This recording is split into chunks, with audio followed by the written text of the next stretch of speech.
Alright, the first thing that you want to do, make sure that you have a fan. I've got a fan over here that just like blows all the smoke from the solder away, because if you breathe it in, it's not really harmful, but you'll get a mad headache like later on in the night, and that kind of sucks, so you don't want to do that. So the first thing I want to do, I've got my soldering iron here. You can see the tip is kind of a bit dirty at the moment. So what you want to do is what's called tipping the tin. Yeah, I think that's right. Tipping the tip, sorry.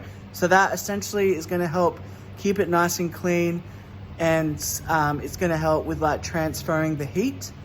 So what I've got is one of the links that I sent you, is this tip tinner stuff here.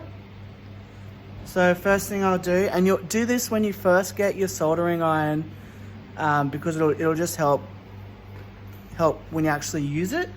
And just like I kind of do this quite a bit as I'm kind of going through if it's not transferring heat. So the first thing that you kind of do, get your soldering iron, get a little bit of solder, just kind of put a bit of solder on kind of the tip like that. Doesn't really matter how much. Then you grab your tip tinner, open that,